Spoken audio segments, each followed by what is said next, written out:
Hey guys, welcome back to another episode of Shop Talk. In the last episode, we asked you guys for some suggestions on things we could talk about, and one of the things that interested both Dave and I was the issue of the 4473 form. You guys asked what was the 4473 form all about, and what happens with the information that's gathered on the form. So Dave, what exactly is the 4473 form all about? The 4473 is the background check form done for every firearms transaction to tell if you're allowed to own a firearm or not. And this form captures a lot of personal information. It asks you your name, your address. It asks you for your social security number, which is an optional thing that you can put in optional. there. It also asks you about your race, ethnicity, and if you're a criminal or not, if you're the actual buyer of the firearm. It asks a whole bunch of questions. As a matter of fact, we'll show here really quickly what a 4473 form looks like. Now, the 4473 form's been around ever since I could remember. I've been buying guns since the 1980s, and in some form or another, the 4473 forms have been with us. They've changed colors. I remember when they were yellow, and they've been all sorts of different colors and multiple pages. This is the current version that we're showing you here this afternoon, and this is July of 2013. These things change all the time, so if you're watching this video 2 years from now, things may have changed from what we're going to tell you in the video here this afternoon. So I know that the first question, probably the most important question on the minds of most of the viewers, is what happens with this information once they put it on this form? What does the gun shop do next after the customer fills out one of these forms? Well, we'll take this form and we will call into the NICS Center and we'll talk to a real person, not a recording, and they'll ask for certain information from the form in order to identify you, and once they do, they will give us a proceed, a deny, or a delay. And what we're going to show you now on camera here really quick or on the frame is what the form looks like. The stuff that you see, it's actually in pink. Whatever you see in pink is the information that's passed to the NICS when they make a phone call, they being the gun shop, when they make a call to the NICS to do your background check. So after this is all done and you either get an approval, which everybody I think knows what the response then is, you can either carry your handgun out if you live in a state that allows for it, or if you live in a state that has a waiting period, that waiting period begins. Or if you get a delay or you get a denial. Let's talk about delays. What does a delay mean, and how does that whole process work? The delay is usually done if they have trouble identifying you or if there's something that they want to look further into. The delay, they cannot give the dealer a reason for the delay, so we're completely in the dark about it. But at the longest length, it could be 3 business days. If they haven't responded to us about that delay in 3 business days, the customer can come pick up their gun, but they can respond to us anytime within that time frame. Right. I used to get delayed all the time, and I would get the delay, and then I get a phone call the next day from the gun shop saying, hey, your approval came through, come pick your gun up. And there's also been times where the 3 days ran out, and it's really more like 4 days by the time you can technically come pick the gun up. Sure. You come and get the gun 4 days later if the NICS doesn't call back. Now, the other thing that can happen is the denial. And what does that mean? I mean, obviously now you're not going to get the firearm. Right. The denial is if the NICS has come back and they've identified you as somebody who is barred from owning a firearm. There's many reasons that can happen. And there is an appeal process that you can go through if you are denied, if you feel you've been wrongly denied. Again, the gun shop has nothing to do with it, but the gun shop should be able to provide the information to contact the ATF and find that and proceed with that appeal. And that's what this card is that we're showing you now. This card is something that's given to the shops by the ATF, which shows you what you can do if you get a delay or if you get a denial. Now, real quickly, I used to get delayed all the time. And it started, I don't know, several years ago. I just get the occasional delay, and as time went on, it went from every once in a while to pretty much every gun purchase I made here. Right. I was getting the delay. Now, there's things that you can do if that starts to happen to you, and there's a number of reasons that this can happen.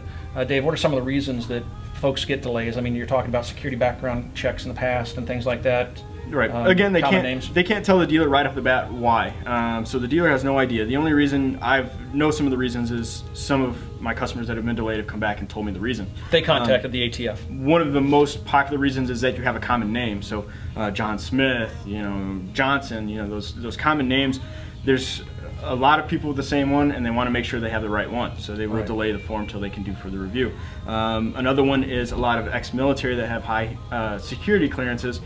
Because they've been run through those background checks so many times, it throws up a flag that that they need to look into them further. So that's another high-profile one. Again, if you've had a small run-in with the law in your past that Just an arrest and not a, not a Right. prosecution, and you've never been really That they want to make sure it wasn't convicted. a felony or anything like that. They Right. will delay it just to make sure that they get it right. Okay. And then if you get delays all the time like I used to get, there are things that you can do. There's a thing called a U-PIN, which is something that I did.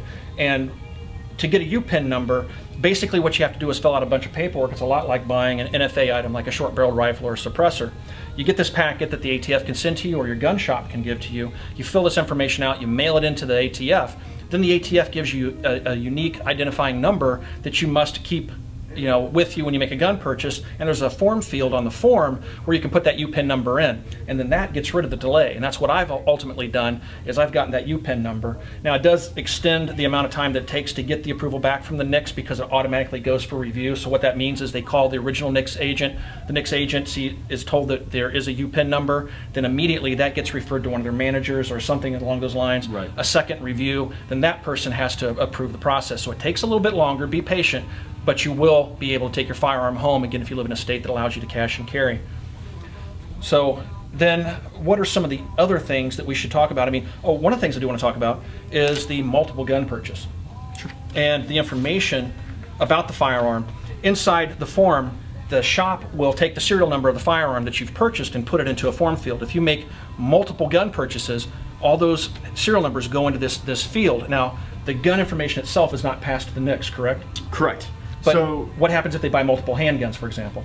well, the gun information is not immediately passed over during the background check. But if you do make more than one handgun purchase in a 5-day span, dealers do have to report a multiple handgun purchase.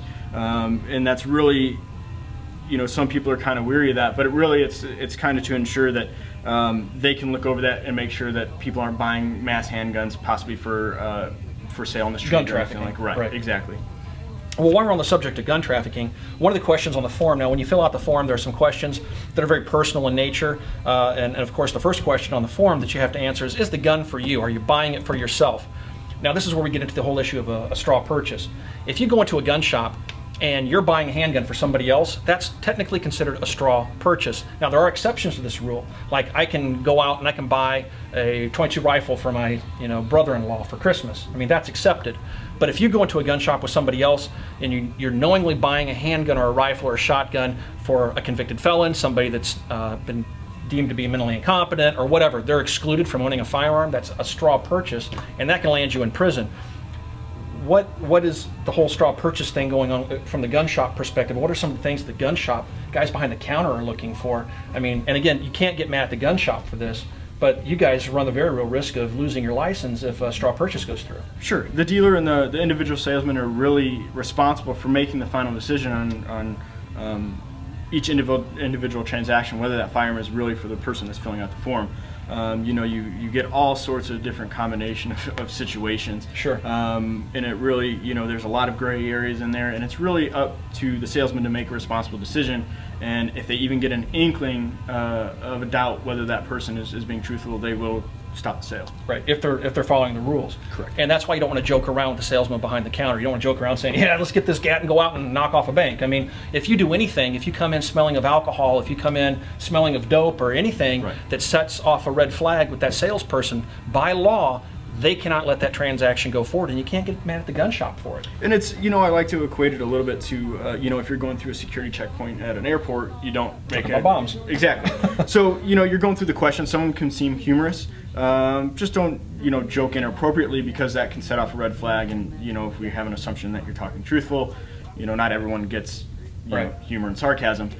They can bar the transaction. So, every dealer will usually side on the side of safety. So, Right. They don't want to lose their license, so they'll end the transaction there. And that's why they're being so strict, folks, is because any infraction of these rules can ultimately lead to the gun shop losing their license and putting them out of business. And that's why they take this so seriously.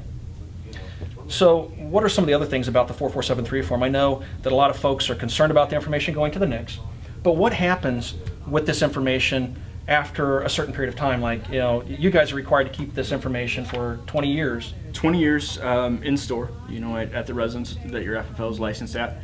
After 20 years, they do allow you to ship those records back to the ATF, but a lot of stores just keep them on record. This store was open in '80.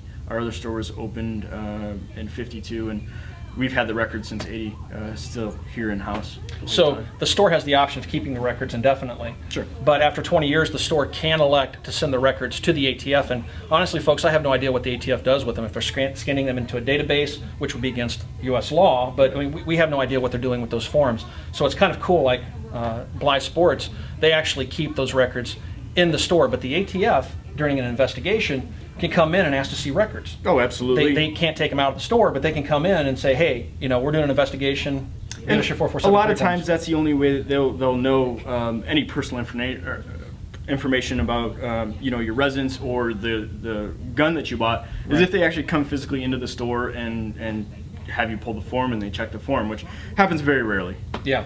It's usually during a criminal investigation or Exactly. something like that. So in essence, the information just goes to the NIC for a little bit. They're doing a quick background check. By law, they're not supposed to keep that information in a database. And the actual gun that you're purchasing, even though it exists on this form, that information is not given to the government or to the NICs. The only way they can get that information is to send an ATF agent into the store and to collect that information during an investigation, or wait the 20 years and for the shop to send those forms in, or if the shop closes, they're required to send the forms in if they go out of business or whatever. Is there anything else that we should cover off on about the 4473 form? ATF is very strict about some minor issues, so don't get upset with the dealer if they're nitpicking. Spelling, abbreviations are big, so only postal abbreviations are allowed on the forms. By that, the two-letter designation for your state, the accepted two-letter designation. Right. It may seem really nitpicky, but those are required by the ATF, and ultimately we have to comply. Right, and if they, and this is silly, this is how ridiculous it can be, but the ATF comes in for compliance checks, and they'll say, let us see your 4473 forms, and all they're looking for is somebody that used IND instead of IN for the state, and they can ding the gun shop and put an infraction against your license. Sure. Essentially, they take a certain amount of time of forms. They'll go through them. They'll pick out all the small, all the mistakes. Period, small or large. They'll pile them up. They'll do a percentage. If you have over a higher percentage, will kind of dictate how strict your punishment or probation or Right. will be. So that's why the gun shops are being so strict. Their license literally hangs in the balance. Anything else that we should talk about? I can't think of anything off the top of my head. I don't think so. I think we covered it pretty Awesome. good. All right, well, guys, if you have any questions about anything you've seen in this episode, you can ask those questions on our Facebook page. You can find us on Facebook at www.facebook.com/military arms. Also, be sure to swing by and check out the bang switch. And if you like this video, please like and share it. Thanks, everybody, for watching. We'll talk to you guys soon.